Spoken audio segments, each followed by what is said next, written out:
Bismillahirrahmanirrahim. Assalamualaikum warahmatullahi wabarakatuh. Alhamdulillah wassalatu wassalamu ala Rasulillah wa man walah. Subhanaka la ilma lana illa ma 'allamtana innaka antal alimul hakim. Rabbi shrah lana sudurana wa yassir lana umurana wahlul 'uqdatan min alsinatina yafqahu qawlana. Rabbi zidna ilma amma ba'd. Apa khabar anak-anak, adik-adik, kakak-kakak dan abang-abang sekalian di luar sana? Kita bertemu sekali lagi, Alhamdulillah, dalam siri soal jawab remeh-temeh tentang zakat, tetapi kita malu hendak bertanya.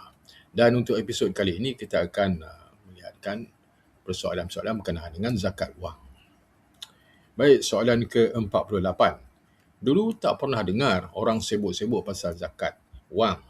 Tapi sejak akhir-akhir ini, heboh pasal zakat wang. Dulu pun orang ada simpan duit juga. Ramai yang dapat pergi haji dan sebagainya. Betulkah zakat wang tu? Jawapan, sekarang ini wang digunakan sebagai alat pertukaran barang. Dahulu kala sistem barter digunakan. Contohnya untuk membeli seekor ayam, harganya hendaklah ditukar dengan 10 biji telur ayam. Barang ditukar dengan barang juga. Moden sikit adalah mata wang. Itu pun mata wang emas dan perak. Moden lagi sampai zaman sekarang ada wang kertas dan wang siling. Apakah ia juga dikenakan zakat? Oleh kerana ia adalah agak baru, tidaklah didapati dengan mudah fatwa para ulama terdahulu dalam masalah ini. Namun, fatwa yang masyhur sekarang ini bahawa wang tersebut juga dikenakan zakat. Ini berdasarkan beberapa asas.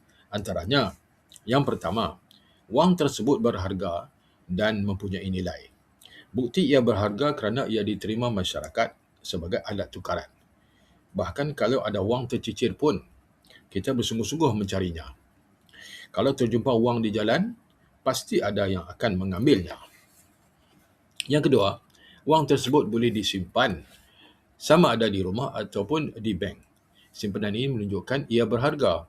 Yang ketiga, semua manusia, bahkan kalau tidak semua tetapi kebanyakan mereka berusaha mendapatkan wang. Apabila disebut zakat wang, ia lebih bermaksud dengan wang yang disimpan di dalam akaun simpanan. Akaun simpanan tetap, simpanan semasa, saham, amanah saham dan lain-lainnya. Baik, soalan ke-49. Saya dah dengar orang kata mufti memberi fatwa tentang mewajibkan zakat wang. Kalau betul, apakah syarat zakat wang? Takkan kalau ada RM10 pun kena zakat juga? Jawapan, untuk mewajibkan zakat wang ada beberapa syarat. Antaranya, yang pertama, cukup kadar nisab. Kadar mungkin berubah dari masa ke semasa. Bagi menentukan kadar nisab wang, ia dikiaskan kepada emas. Nisab emas ialah 85 gram. Berapa harga 1 gram emas? Jika 1 gram emas berharga RM70, maka didarab dengan 85 gram, hasilnya ialah RM5,950. Maka sesiapa yang mempunyai kadar tersebut sepanjang haul, maka wajiblah zakat. Untuk lebih pasti, rujuklah pejabat zakat tentang kadar nisab.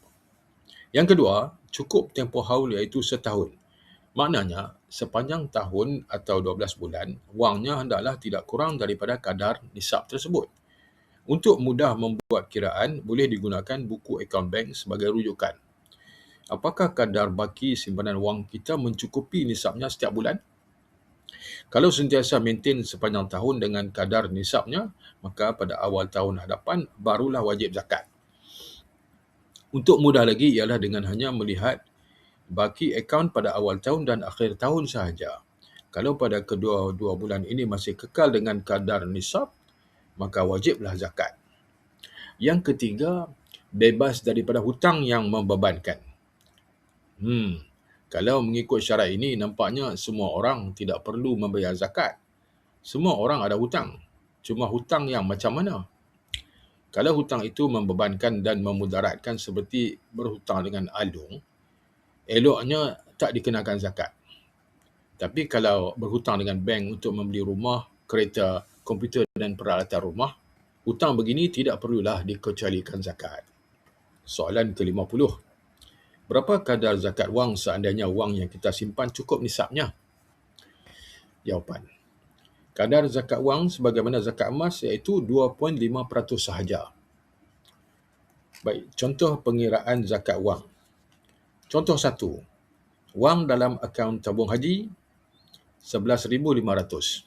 Wang dalam akaun bank Islam 5,000. Wang dalam akaun ASB 8,000. Jumlah 24,500.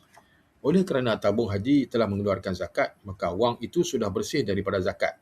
Maka 24,500 tolak 11,500 bersamaan dengan 13,000 sahaja. Maka 2.5% daripada 13,000 hanyalah RM325 sahaja. Contoh kedua. Lebih jelas lagi, zakat dikira ke atas jumlah baki terendah yang cukup nisab dan haul.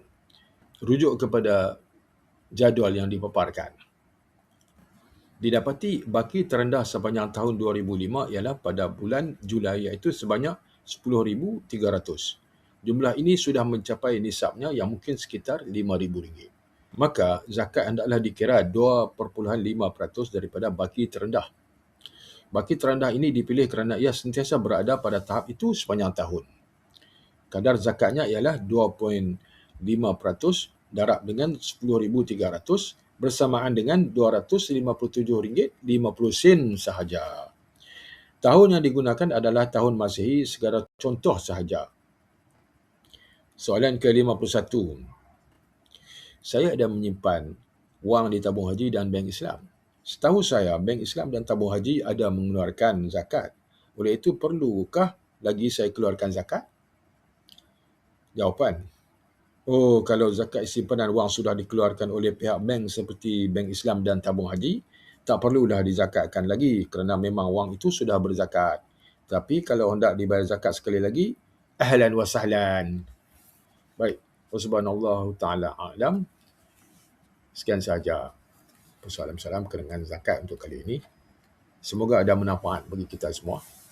Apa yang baik itu daripada Allah Subhanahu Wa Taala dan apa yang kurang itu adalah daripada kelemahan dan kedhaifan diri saya sendiri. Untuk episod yang akan datang, kita akan lihat persoalan-persoalan berkenaan dengan zakat pendapatan.